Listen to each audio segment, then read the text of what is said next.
वयाच्या 22व्या-24व्या वर्षी मी समाजकारणाचा अनुभव घेऊन बसलो. 2-3 वर्ष पुण्यामध्ये होतो. काही स्टार्टअप्स केले, फेल झालो. त्या चुकांमधून शिकलो.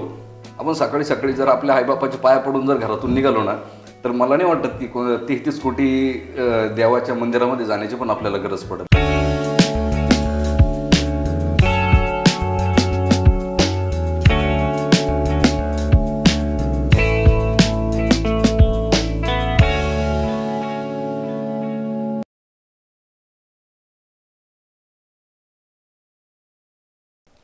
नमस्कार वैभव, स्वागत आहे. वैभव, तुमचा मी प्रोफाईल बघितला, तुमचं इंस्टाग्राम पण बघितलं, अतिशय इम्प्रेसिव्ह आहे. तुम्ही खूप छान बोलता. तर तुमचा जो सर्वात जास्त जो इंटरेस्टिंग मला कॅची जो वाटला तो आहे तुमचं इंस्टाग्रामचं बायो. त्याच्यात आहे की संघर्ष, संयम आणि उद्योजक घडवणं हाच एक ध्यास. तर वैभव, मला हवं आहे की तुम्ही तुमच्याबद्दल मला आपल्या प्रेक्षकांना काहीतरी सांगावं, तुमच्या आयुष्याबद्दल, लाईफ स्टोरीबद्दल, तुमच्या जर्नीबद्दल, जे एक छान फ्लेवर देईल आम्हा सगळ्यांना. माझं प्राथमिक शिक्षण माझं झालं मराठी शाळेमध्ये. माझ्या भाषेवरून तुम्हाला जाणवलंच असेल. मराठी शाळेमध्ये शिकणारा मुलगा मी. 4थीपर्यंतचं शिक्षण माझं, 4थीपर्यंत म्हणजे 10वीपर्यंतचं शिक्षण माझं मराठी शाळेमध्ये झालं.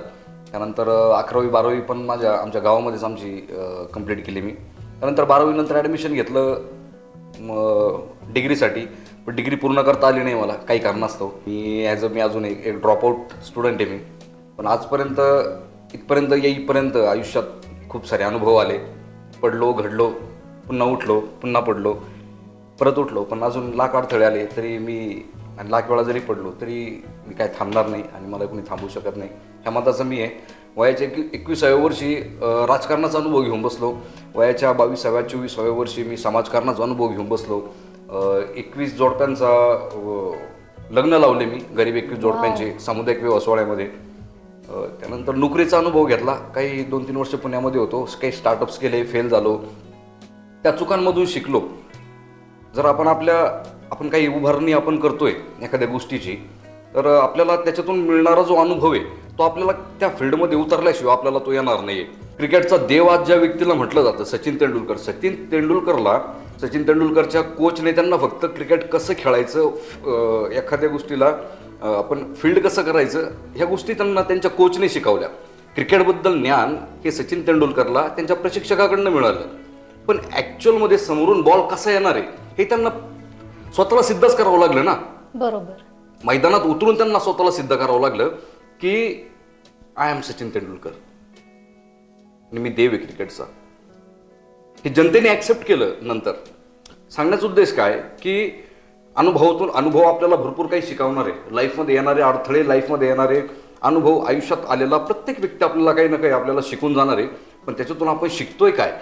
जर आपण काल केलेली चूक ती जर आपल्याकडनं जर रिपीट होत चालली तर मग तुम्ही शिकत पण नाही ना, तुम्ही घडत पण नाही, तुम्ही फक्त पडतच चाललाय. आपल्या भूतकाळात झालेल्या चुका आपल्याकडनं रिपीट होता कामा नये. तर अशा चुका होत गेल्या. त्या चुकांमधनं मी शिकत गेलो.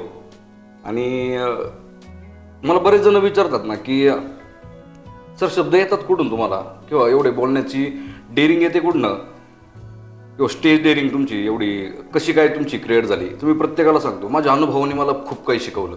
आयुष्यात आपल्याला अनुभव जेवढं काही शिकवतो ना तेवढं जगातलं कोणतं स्कूल कॉलेज तुम्हाला शिकवू शकत नाही. अनुभव इतका मोठा गुरु कोणताच नाही. आणि अनुभव हा चुकीच्या निर्णयांमधूनच येत असतो. चुकीचे निर्णय घेतले गेले आणि त्याच्यातून अनुभव आला आणि इथपर्यंतचं पोचले. अजून पण काहीच नाही. मी देवाने जे काही मला दिलंय, मी आभार मानतो देवाचे की देवाने मला अशा ठिकाणी उभं केलंय ना की इथं उभं राहणं बऱ्याच लोकांचं स्वप्न आहे. पण जर देवाने मला इथं उभं केलंय ना तर ही गोष्ट मला डोक्यात नाही जाऊ द्यायची. मला शेवटपर्यंत मला जमिनीवरती राहायचंय. खूप लोकांचं स्वप्न आहे जिथं मला देवाने उभं केलं इथं उभं राहण्याचं, इथपर्यंत येण्याचं. पण ह्या गोष्टी जर डोक्यामध्ये जर जाऊ दिल्या, माझ्या जर डोक्यामध्ये गेल्या, मला जर ह्या गोष्टींचा गर्व झाला तर मी काय सल्ला देणार समोरच्यांना? मी कसं सांगणार मित्रांनो की आयुष्यात खूप उंची गाठा आणि शेवटपर्यंत जमिनीवर राहा? नाही, अगोदर मला राहावं लागेल. तर असा इथपर्यंतचा प्रवास. तर वैभव, तुम्ही एक गोष्ट अतिशय छान बोललात की परिस्थिती असते हाच खरा एक उत्तम शिक्षक असतो. आणि तुम्ही अजून एक गोष्ट बोललात म्हणजे वैभव की लाईक आता तुम्ही इथपर्यंत आलात, कुठे ना कुठे देवाने तुमची साथ दिली. पण तुम्ही हे सुद्धा सांगितलं की तुमच्या आयुष्यात भरपूर चॅलेंजेस आलेत, म्हणजे फेल झालात, सक्सेसफुल झालात. असं कधी तुमच्या मनात आलं की म्हणजे असं कधी कधी असं बोलतं ना, मनात असं मनाला राग येतो की एवढी मी मेहनत करतोय पण मला देव माझ्यासाठी उभा नाही राहत, की बाबा देव आहे की नाही देव आहे. तर असं म्हणजे देवाच्या बद्दल तुमची काय व्याख्या आहे की म्हणजे देव आहे खरं? देव आहे, पण आता काही काही लोकांना असं वाटतं की काही लोक ह्या मताचे आहेत की देव आहे, काही लोक ह्या मताचे आहेत की देव नाही आहे. पण there are 2 types of energies in this world. 2 टाईपची एनर्जीज आहेत जगामध्ये, एक पॉझिटिव्ह एनर्जी आणि एक निगेटिव्ह एनर्जी. बरोबर. जेव्हा आपण देवाच्या मंदिरामध्ये जातो, जेव्हा देवाच्या आपण नतमस्तक व्हायला जातो, त्यावेळेस का बरं जातो की आपल्याला पॉझिटिव्ह एनर्जी आपल्याला पाहिजे असते. बरोबर. मग आपण देवाकडे कोणत्या एनर्जीने आपण बघतो की देव म्हणजे एक पॉझिटिव्ह एनर्जी. मग याला जर आपण जर उलटं केलं तर मग निगेटिव्ह एनर्जी म्हणजे काय, भूत असावं. बरोबर. सांगण्याचा उद्देश की जर तुम्ही पॉझिटिव्ह एनर्जीला मानत असाल तर तुम्हाला निगेटिव्ह एनर्जीला मानावंच लागेल, आणि जर तुम्ही निगेटिव्ह एनर्जीला जर तुम्ही मानत असाल तर तुम्हाला पॉझिटिव्हला मानावंच लागेल. म्हणजेच काय की ह्या एका नाण्याच्या 2 बाजू आहेत. तुम्ही जर एकाला मानताय दुसऱ्याला मानत नाही असं होऊ शकत नाही. तसंच आपण कंपॅरिझन आपण इकडे करू शकतो. जर तुम्ही देवाला मानताय तर तुम्हाला भूताला मानावंच लागेल, आणि जर तुम्ही भूताला मानताय तर तुम्हाला देवाला मानावंच लागेल. एक पॉझिटिव्ह एनर्जी आणि एक निगेटिव्ह एनर्जी. राईट. बरोबर. तर मी ह्या मताचा आहे की देव आहे. तुम्ही किती मनोभावे तुम्ही देवाची सेवा करताय, मनोभावे देवाकडे काय गोष्टी मागताय, पण देव पण म्हणतो की अरे तू प्रयत्न कर, मी आहे ना तुझ्यासोबत, मी तुझ्यासोबतच आहे, मग तुझ्यासोबतच उभा आहे मी. पण मला तुला पडताना बघायचंय, मला तुला घडताना बघायचंय, मला तुला लढताना बघायचंय, मला तुला आपटताना पण बघायचंय, आणि त्या शिखरावरती पण जाताना बघायचंय. एक खलाशी असतो, एक नाविक असतो. नाविक तो होडी घेऊन एका समुद्रामध्ये जातो. तर समुद्रामध्ये गेल्यानंतर वादळ येतं, भरपूर भयानक वादळ येतं. तर मग त्याला वाचवण्यासाठी तिथं बोट येतात, लाईफ बोट येतात वाचवायला. देवाला फार म्हणत असतो तो की, आणि त्याच मान्यतेनुसार तो त्या लाईफ बोटला सगळ्यांना मागं पाठवतो की नाही तुम्ही जा इथनं, मला नाही यायचं तुमच्यासोबत, माझा देव मला वाचवायला येणार आहे. एक बोट येते त्याला वाचवायला, तो मागं काढून देतो. दुसरी बोट येते, तिला पण त्या बोटीला पण तेच सांगतो की नाही मला वाचवायला माझा देव येणार आहे. मी देवाची फार भक्ती केली, फार श्रद्धा केली, मी दिवस दिवस मी देवापुढे जाऊन बसायचो. तिसरी बोट आली, तिसऱ्या बोटीलाही तो मागं काढून देतो. त्याच्यानंतर त्याचा तिथं मृत्यू होतो, त्या समुद्रामध्ये स्वर्गामध्ये जातो. वरती गेल्यानंतर देवाला प्रश्न विचारतो, देवा अरे मी तुझी एवढी भक्ती केली, एवढी तुझी श्रद्धा केली, एवढं तुला मानलं, आणि तुम्हाला साधं वाचवायला सुद्धा आलं नाही. देव म्हणे अरे मित्रा, त्याच्या 3 बोट ज्या पाठवल्या होत्या ना त्या मीच पाठवल्या होत्या. त्यामुळे मी कोणत्या रूपात येईल, मी कोणत्याही रूपात येऊ शकतो. त्या 3ही बोट मीच पाठवल्या होत्या तुला वाचवण्यासाठी, पण तुम्हाला ओळखलं नाही की हे देवाने पाठवलं असेल. म्हणजेच काय की तुम्हाला वाचवण्यासाठी ना देव स्वतः येणार नाहीये, देव स्वतः येणार नाहीये की, आणि असं हात देणार नाही. देव कोणाला तरी पाठवणार आहे, त्याच्या भक्ताच्या काय म्हणतो आपण की एक मेसेंजर म्हणू शकतो आपण, की देवाचा एक मेसेंजर येणार आहे, कुणीतरी येणार आहे तर तुम्हाला मदत करणार आहे. पण त्याला ओळखा, ती एक संधी आहे. संधी प्रत्येकाला येत नाही, ती संधी तुम्हाला पकडावं लागते आणि पुढं निघावं लागतं. संधी एकदाच येते लाईफमध्ये, एकदा येईल, 2दा येईल, 3दा येईल. आपल्याही आयुष्यामध्ये अशी भरपूर उदाहरणं आहेत, आत्ता तुमच्याही असतील, माझ्या पण आहेत, की यार मी इथं असं केलं असतं तर आज मी इथं असते, किंवा आज मी इथं असतो. ती संधी होती, देवानेच दिली होती ना, देवानेच पाठवली होती, पण ती आपल्याला कॅच नाही करता आली. पण मग आता काय करू शकतो आपण भूतकाळामध्ये जाऊन आपण गोष्टी बदलू शकत नाही. So accept the situation and move on. जर आपण त्या आपल्या भूतकाळाचा जर पेपर जर आपण जर तो वेस्ट पेपर येतो, तो वेस्ट पेपर आहे, तो पेपरच जर आपण आजपर्यंत जर आपण सांभाळत बसतोय ना, तर मग त्याच्यामध्ये मजा नाही. बरोबर. आपल्याला आजचा न्यूजपेपर पाहिजे, आजच्या न्यूजपेपरकडे आपल्याला फोकस करणे, जेणेकरून आपल्याला आजचा न्यूजपेपर वाचून आपल्याला आपल्या फ्युचर पेपरकडे ना, आपल्या भविष्याचं रूपांतर आपल्याला एका यशाच्या शिखरावरती म्हणा किंवा चांगल्या साम्राज्यात आपण त्याचं करू शकतो, व्हॉटेवर. खूप छान वैभव. आणि तुम्ही जी कहाणी ऐकलं त्याच्यावर मला असं अजून एक गोष्ट आठवली, की म्हणजे समर्पण ज्याला आपण बोलतो, की जेव्हा आपण देव बोलतो त्या देवाला आपण ते समर्पण सुद्धा द्यावं लागतं. आता अशी सुद्धा एक म्हण आहे की देव प्रत्येकीकडे नसतो, म्हणून देवाने आई वडिलांना बनवलं. बरोबर. तर आता जसं तुम्ही बोललात की म्हणजे पडतो आपण, कधी आपण घडतो. तर आता मी सुद्धा एक आई आहे, तर कधी कधी मला तर दिसतं की माझा मुलगा चालता चालता पडतो, तर मला वाईट वाटतं, मी त्याला औषध लावते, बाबा ठीक करते. पण ते जेव्हा माझे हस्बंड असतात ॲज अ वडील, ते बोलतात त्याला पडू दे, कारण जोपर्यंत तो पडणार नाही तर परत उठून चालायला शिकणार नाही. बरोबर. म्हणून आई आणि वडील असं बोलतात ना की हेच खरे देव आहेत. म्हणजे माझ्यासाठी व्याख्या देवाची म्हणजे आई आणि वडील, तर तसंच देव सुद्धा आपल्यासाठी तसाच आहे. आणि तुमची कहाणी सुद्धा तीच बोलते की म्हणजे समर्पण करा, विश्वास ठेवावा देवावर. बरोबर. मी प्रत्येक तरुणांना मी हे सांगतो की आपण सकाळी सकाळी जर आपल्या आईबापाच्या पाया पडून जर घरातून निघालो ना, तर मला नाही वाटत की 33 कोटी देवाच्या मंदिरामध्ये जाण्याची पण आपल्याला गरज पडेल. खूप छान. पण काय असतं की आई झाल्याशिवाय आई कळत नाही आणि बाप झाल्याशिवाय बाप कळत नसतो. बरोबर. हे पण तितकंच खरं आहे. तर गोष्टी येतात. आजच्या आता 18 ते 24 वयातले तरुण मुलं बोलतात असं, ऐकतो मी पण, नाही का, आपल्या बापाला काय कळतंय रे, आपल्या आईला काय कळतंय. ठीक आहे, ते त्यांचं वय असतं, ते एक वय असतं. पण शेवटी बापाला सगळं कळत असतं. बाप गोष्टी बोलून दाखवत नसतो, आई गोष्टी बोलून दाखवते. आई पॅम्परिंग करते, बाप पाडतो, पडू दे त्याला. बरोबर. का बरं बाप असं का वागतो? कारण बापाला आपल्याला ना हे माहीत असतं की मी मेल्यानंतर या पोराचं काय होणार आहे. मला ना याला आत्ताच खंबीर बनवायचं आहे, मला आत्ता याला ना सक्षम बनवायचं आहे. एक मी शेर ऐकला होता आईवडिलांच्या बाबतीत की भाई मरे बलगटे, भाई मरे बलगटे.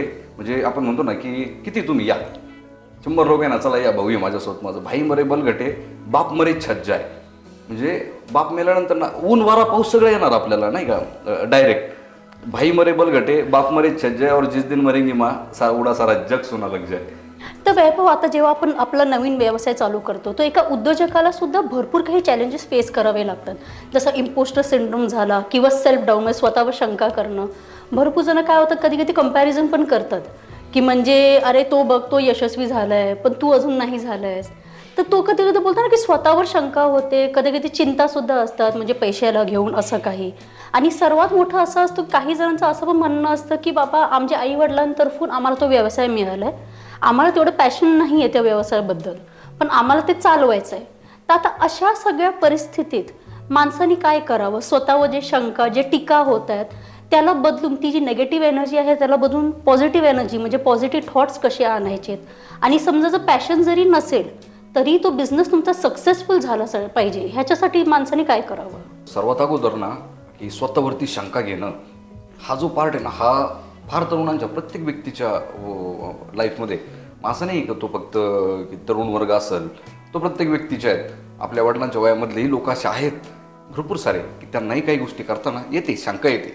आजकाल स्थळ जमवायचं म्हटलं तरी शंका आहे मनामध्ये, नाही का. पण आता ह्या शंका कोणत्या गोष्टीबद्दल आहे ना, आपण याच्यावरती आपण चर्चा करतो. आता व्यवसाय किंवा स्वतःवरती शंका घेणं, आजकाल काय झालं आहे माहिती आहे का, की स्वतःमधल्या स्किल कुणी ओळखायला तयार नाही आहे. तरुण मुलांनी काय केलं पाहिजे, माझं तरुणांना एक गोष्ट सांगणं आहे की तुम्ही स्वतःमधल्या स्किल ओळखा. प्रत्येक व्यक्तीमध्ये, ह्या निसर्गामध्ये ज्या ज्या गोष्टींचा जन्म झाला आहे, ती मग ती व्यक्ती असो, जनावर असो, एखादं प्राणी असो, ती वस्तू असो, वनस्पती असो, झाड असो, त्याचं फूल पान असो, त्या प्रत्येक गोष्टीमध्ये एक क्वालिटी आहे, एक स्किल आहे. गुलाबाचं स्किल काय, त्याच्यात क्वालिटी काय, सुगंध फार छान आहे. मग ही एक स्किल आहे, ती स्किल ओळखा. पण आपलं काय झालंय, आपल्याला लोकांना नावं ठेवण्यातच आपले दिवस चालले आहेत. मला माहिती तो कसा आहे, अरे तुला काय माहिती तो कसा आहे, अगोदर तू कसा आहे हे ओळख. आपले दिवस चालले लोकांना ओळखण्यात. बरोबर बरोबर ना. मला माहिती आहे तो कसा आहे, म्हणजे आपण त्याला ओळखण्यात आपण आपली एनर्जी, आपली वाया घालवतोय, ना की आपल्या स्वतःला ओळखण्यात. अगोदर स्वतःला ओळखा की आपल्यामध्ये एक काय स्किल आहे, आपण काय करू शकतो, आपण विकू शकतो, आपण बोलू शकतो, आपण चांगले लेसन्स आपण देऊ शकतो. आपल्याकडे आहे ना अनुभव, आपण पडलोय. आणि काय होतं, आपल्याला चांगले लेसन्स, आपल्याला आहे ना, जो माणूस जेवढा जास्त फेल झालेला ना, तेवढा तो व्यक्ती आपल्याला तेवढे चांगले तगडे लेसन्स देऊ शकतो आपल्याला. बरोबर. तर वैभव, आता जसं तुम्ही बोलत की तरुण पिढींना भरपूर वेळा स्वतःचे स्किल्स त्यांना ओळखता येत नाहीत. तसे समजा आता कुठले कॉलेज स्टुडंट्स असतील तर त्यांनी त्यांचे स्किल्स कसे ओळखावे, आणि त्यांना पण शेवटी कसं असतं की लवकरात लवकर व्यवसाय चालू करायचा. तर अशा परिस्थितीत सुद्धा झिरो इन्व्हेस्टमेंट किंवा कमीत कमी इन्व्हेस्टमेंटमध्ये कुठले बिझनेस ते करू शकतात? सर्वात महत्त्वाचं म्हणजे झिरो इन्व्हेस्टमेंट हा प्रकार नाही आहे. मी तरुणांना एक गोष्ट सांगेन की तुम्ही कोणाची व्याख्यान ऐकताल, कोणाचं काही ऐकताल इंस्टाग्रामवर, सोशल मीडियावरती, झिरो इन्व्हेस्टमेंटमध्ये व्यवसाय चालू होत नाही. चालू केलेला प्रत्येक व्यवसाय, कोणताही व्यवसाय असो, त्या व्यवसायामध्ये आपला 1 रुपये, 10 रुपये, 100 रुपये, 1000 रुपये, 10,000 रुपये मिनिमम व्हॉटेवर जे काय अमाऊंट असेल, ती छोटीतली छोटी, मग ती 1 रुपया असो किंवा 1 लाख रुपये असो किंवा 1 कोटी रुपये असो, ती आपल्याला गुंतवावी लागते. आपण आपल्या व्यवसायासाठी कस्टमर जोडण्यासाठी आपण केलेला पहिला फोन आणि त्या फोनसाठी आपण केलेला 200 रुपयाचा रिचार्ज, तीही आपल्या व्यवसायातली इन्व्हेस्टमेंट आहे. त्यामुळे झिरो इन्व्हेस्टमेंट असं काही नसते. तुम्हाला ऑनलाईन वर्क करायचं आहे ना, तुम्हाला लॅपटॉप घ्यावा लागणार आहे, तुम्हाला PC घ्यावा लागणार आहे, तुम्हाला सॉफ्टवेअर परचेस करावं लागणार आहे, तुम्हाला कुठंतरी तुमचा एक तुम्हाला पेड व्हर्जन कसलं तरी विकत घ्यावं लागणार आहे. त्यामध्ये तुमची इन्व्हेस्टमेंट होणार आहे. त्यामुळे आपण म्हणतो ना की आपण व्याख्यान ऐकतो झिरो इन्व्हेस्टमेंट, 1 रुपया पण गुंतवणूक नाही, तर ते असं काही नसते, गुंतवणूक असते. आणि कॉलेज तरुण मुलांना एक गोष्ट सांगाल मी की अगोदर तुम्ही 11वी 12वीमध्ये असतानाच ना आपल्या भविष्याचे आपले पिक्चर क्लिअर करा. अगोदर आपल्याला करायचंय काय. आजकाल पोरांचं काय होतंय की 11वी 12वी कंप्लीट करणार, त्यानंतर काय करायचं, बाकीचे काय करताय, इंजिनिअरिंगकडे, फार्मसी करताय, बाकीचे मित्र कुठं चाललाय, फार्मसी, मग इंजिनिअरिंग करणार, 5-4 वर्ष इंजिनिअरिंग करणार, त्यानंतर मग घरी येणार. मग आता बारीक आहे, आता जॉब शोधायचा.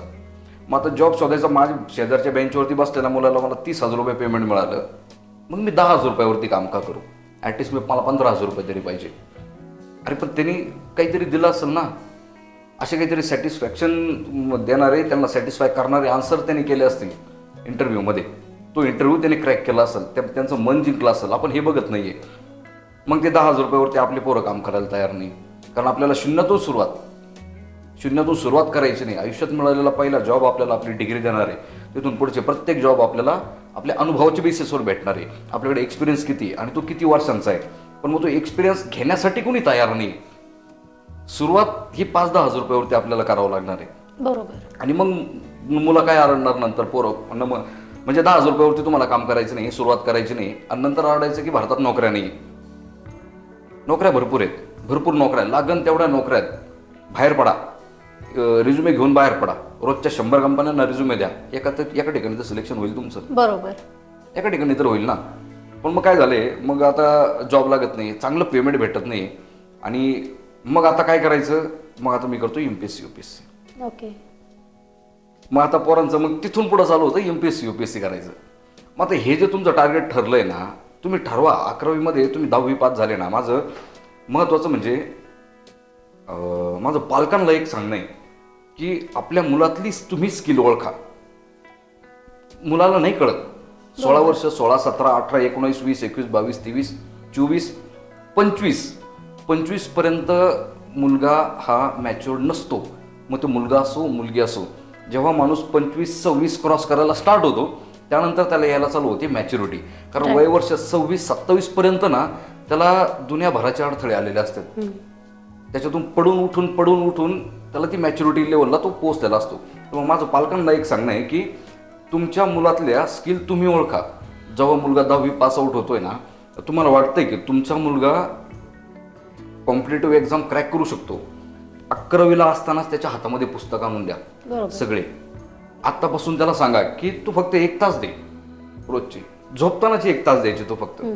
जर तुम्ही 10वी पास झाल्यापासून 11वी पासून रोजचे 1 तास जर अभ्यास करताय कॉम्पिटेटिव्ह एक्झामचा सिलेक्टेड त्या पदासाठी, फक्त 1 तास, तुमची डिग्री आणि तुमची पोस्ट या दोन्ही गोष्टी सोबत तुमच्या हातामध्ये पडतील. पण आपण काय, आपल्याला गोष्टी कधी कळतात झाल्यावरती, घडून गेल्यावरती. जेव्हा काहीतरी भेटत नाही तेव्हा आपल्याला हे करायचं असतं. म्हणजे जसं की जेव्हा आपल्याला जॉब मिळत नाहीये म्हणून आपल्याला व्यवसाय करायचा आहे, तर हे चुकीचं आहे. व्यवसायासाठी अगोदर आपण पॅशनेट पाहिजे की नाही, मला करायचं तर मला बिझनेस करायचा आहे, काहीतरी मिळत नाहीये म्हणून मला हे करायचंय ना. तर मला असं वाटतंय मित्रांनो, अशी मानसिकता ठेवू नका.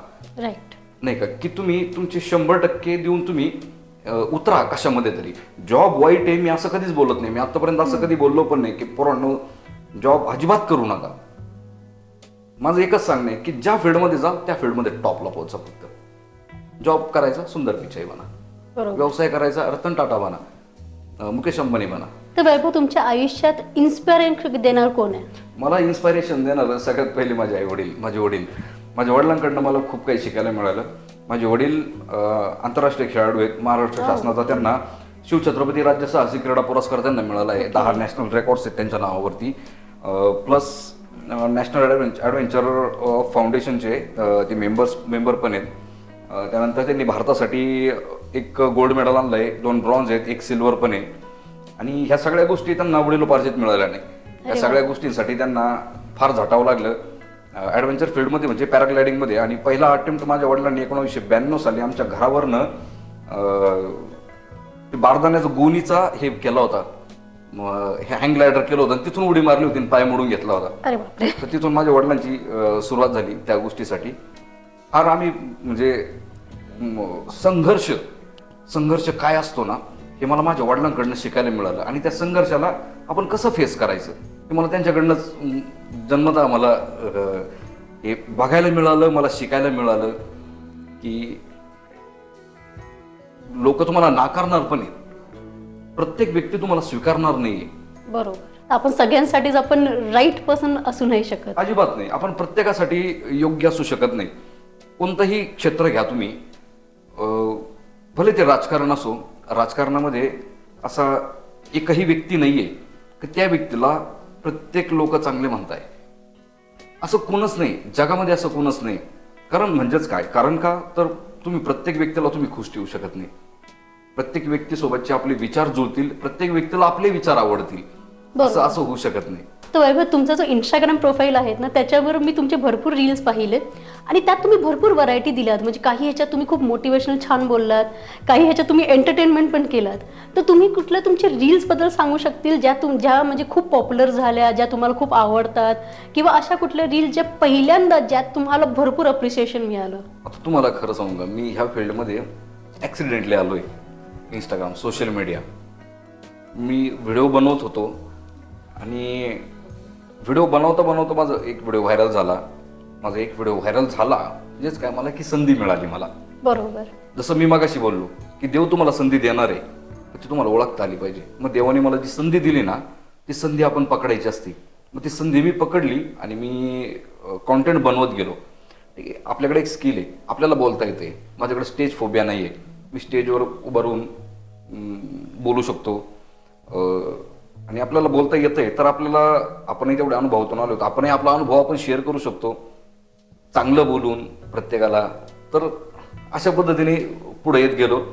आणि त्यामधला एक व्हिडिओ मला फार आवडतो माझा, जो मी बनवला होता स्टार्टिंगला, जेव्हा स्टार्ट झालो होतो मी व्हिडिओ बनवायला, की ज्यांनी माझा संघर्ष जवळून बघितला आहे ना त्यांनाच माझ्या यशाची खरी किंमत माहिती आहे. नाहीतर बाकीच्यांसाठी मी फक्त एक नशीबवान व्यक्ती आहे. राईट. आणि हे वाक्य खरं आहे. हे वाक्य प्रत्येकाच्या आयुष्यामध्ये लागू होतं. तुम्हाला लोकांना तुमचं यश दिसतं, लोकांना तुमचे चांगले दिवस दिसतात, पैसा दिसतो, पण त्याची बॅक स्टोरी कोणाला माहित नसते.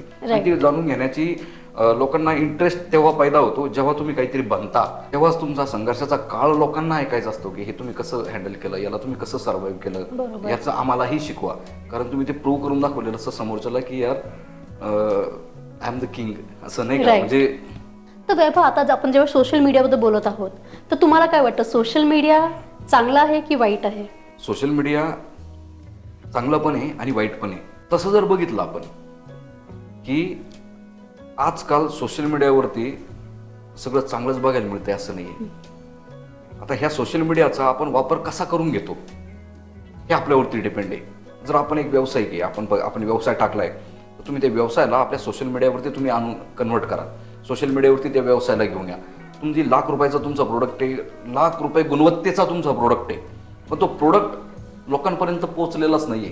काय करणार त्याचं? तो लोकांपर्यंत पोहोचवण्यासाठी आता आपल्याकडे एक माध्यम आहे, म्हणजे आणि एकदम सोपं माध्यम आहे, ते म्हणजे सोशल मीडिया. जेणेकरून तुम्ही जगामध्ये कुठेही तो प्रोडक्ट तुम्ही पोहोचवू शकता.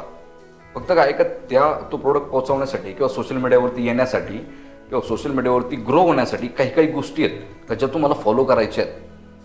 मग ते छोटी गोष्ट असेल की तुम्ही तुमच्या बिझनेसची प्रोफाईल कशी बनवता, तुम्ही बायोमध्ये काय लिहिताय.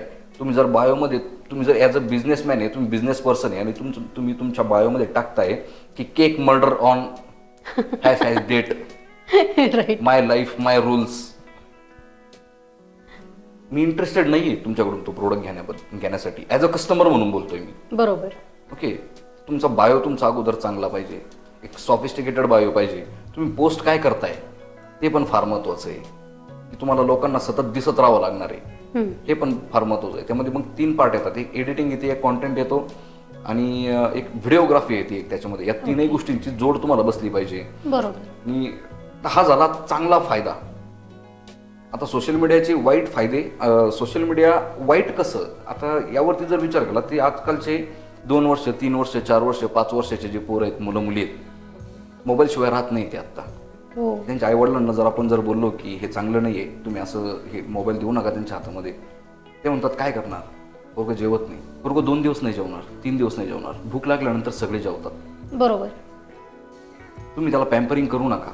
सोशल मीडियावरती 5 वर्षाच्या मुलीला सोशल मीडियावरती कशा कशा प्रकारचे व्हिडिओ येतात म्हणजे हे सगळ्यांना माहिती. जर ती व्हिडिओ जर असे जर दिसायला लागले एका 5 वर्षाच्या मुलीला, त्या मुलीचं मन, आणि लहान मुलांचं कसं असतं, लहान मुलांना एखादी गोष्ट जर त्यांनी नवीन बघितली तर त्यांना ती ट्राय करून बघायची असते. आपण जर लहान मुलाला जर बोललो की बाळा तिथं बोट लावू नको, तिथं बोट लावल्यानंतर करंट बसतो, तो थांबणार नाही, तो तिथं जाणार आणि बोट लावून येणार. असं लहान मुलांचं असतं. त्यामुळं पालकांनी शक्यतो लहान मुलांना 10वी पर्यंत तर मोबाईलच नाही पाहिजे.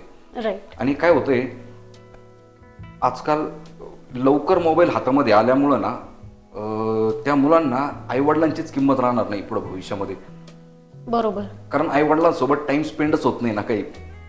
जर पोरं आत्ताच ऐकत नाही तर पुढं काय ऐकणार आहेत, असं पण एक विचार येतो डोक्यामध्ये. मुलगा सारखं रील्स रील्स रील्स, आणि ठीक आहे रील्स तुम्ही बघा, पण यूट्यूब लावून द्या त्यांना, आणि यूट्यूबवरती किड्स मोड ऑन करून द्या. त्यांना चांगलं काहीतरी दिसलं पाहिजे, इन्फॉर्मेटिव्ह काहीतरी घ्या. आता हा झाला एक पार्ट.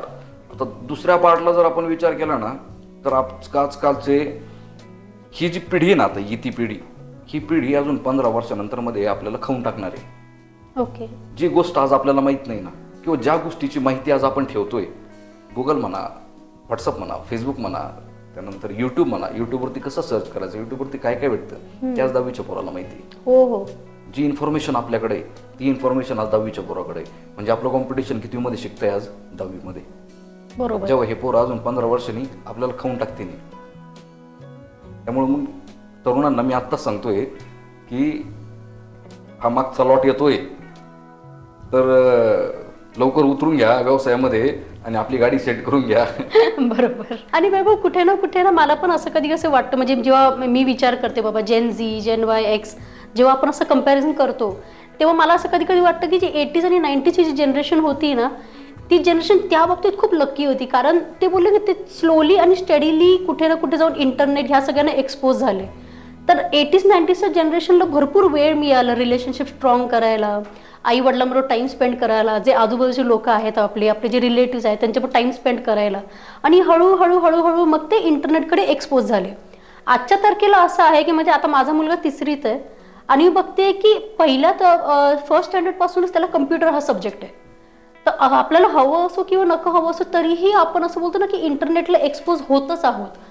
तर आता हे पण असं म्हणजे हा सुद्धा एक पॉईंट आहे जो जेनझी काही भरपूर वेळा बोलतो की बाबा आमची पण काय चुकी आहे, आम्हाला शाळा बोलते आम्हाला करावं लागतं. पण तेच आहे की म्हणजे अशा परिस्थितीत आई वडिलांनी किंवा इव्हन ॲज अ जनरेशन असो माणसांनी कसं स्वतः म्हणजे आपण स्वतःवर कंट्रोल कसं ठेवावं की बाबा मला जे आहे ते माझ्या कामाचं आहे, नाही कामाचं आहे, की मला असं एंटरटेनमेंट बघायचं आहे, म्हणजे एक विचारदृष्टी काय ठेवली पाहिजे. सर्वात महत्त्वाचं म्हणजे जे 90s किड्स आहेत ना, जे तुम्ही बोलल्या की 90s किड्स ही शेवटची पिढी का ज्यांची आई अजून सोशल मीडियावरती नाही आहे, ज्यांच्या आईच्या डोक्यावर अजूनही पदर आहे. बरोबर. आणि जो आपण असेपर्यंत आपण जिवंत असेपर्यंत राहणार. 90s किड्स शेवटची जनरेशन आहे जे आपण 90s किड्सने व्हॉट्सअप आपल्या डोळ्यासमोर उभं राहताना मोठं होताना बघितलंय. अगदी बरोबर. फेसबुक आपण आपल्या डोळ्यासमोर मोठं होताना बघितलंय. इंस्टाग्राम आपण आपल्या डोळ्यासमोर मोठं होताना बघितलंय. आपण ऑर्कुट वापरलंय. गोल्डन जनरेशन होती ती. गोल्डन जनरेशन होती. 90s किड्स एक न्यू जनरेशन आहे की आजकालच्या पोरांना भात मिळतोय. 90s किड्सवाल्यांना तांदूळ मिळायचे शाळेत. आम्हाला पिशवी घेऊन बोलावलं जायचं की उद्या आता तुम्हाला तांदूळ मिळणार आहे, उद्या येताना पिशवी घेऊन या. मग आम्ही घरी सांगायचो की पप्पा उद्या तांदूळ मिळणार आहे बरं का शाळेत. मग आमचे वडील पिशवी घेऊन येणार सायकलवरती, आणि म्हणजे मग नाही का आता आमच्या बॅग असायची स्कूल बॅग जाताना एवढं नेता येणार नाही, मग आमचे वडील सायकलवरती येणार, ते तांदूळ घेऊन जाणार. ही जी पिढी आहे ना, ही शेवटची पिढी. Social media is a myth. Social मीडियावरती बघितलेला किंवा दिसत असणाऱ्या 90% गोष्टी खोट्या आहेत. बरोबर. एक कपल येतं, ते कपल सोशल मीडियावरती आपला फोटो पोस्ट करतं स्माइल देऊन. तो त्यांच्या 24 तासातला फक्त 1 मिनिटाचा पार्ट असतो. राईट. बाकीचे 23 तास 59 मिनिटं ते भांडताय का एकमेकाच्या डोक्यात दगड घालताय किंवा एकमेकाला म्हणजे हे माहीत नाही आपल्याला. त्यांनी फक्त तो त्यांच्या 24 तासातला त्यांनी फक्त 1 मिनिटाचा पार्ट तुम्हाला दाखवलाय.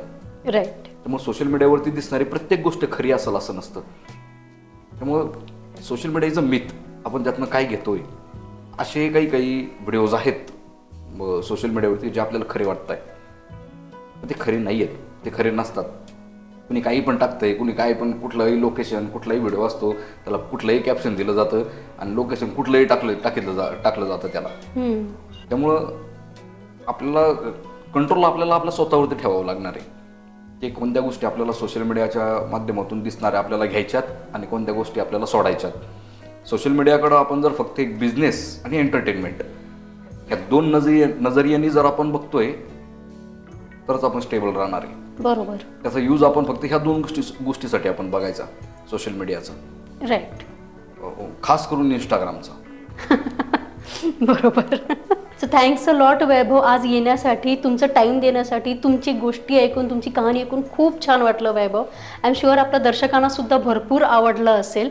तर प्लीज लाईक करा, शेअर करा, कमेंट करा, म्हणजेच आम्ही वैभवसारखे अजून भरपूर आम्ही स्पीकर्स आणू शकू जे आपल्या आयुष्याबद्दल जे ॲक्च्युली जे खरे आहेत, जे खऱ्या गोष्टी आहेत, जे संघर्ष आहेत, तुम्हाला अनफिल्टर्ड त्यांचे व्ह्यूज देतील. इट्स नॉट लाईक समथिंग की जिकडे आम्ही काही खोटं बोलत आहोत. आम्ही तेच बोलत आहोत जे खरं आहे, जे आमच्याबरोबर घडलं आहे. So thanks a lot and thanks Vaibhav येण्यासाठी. Thank you so much.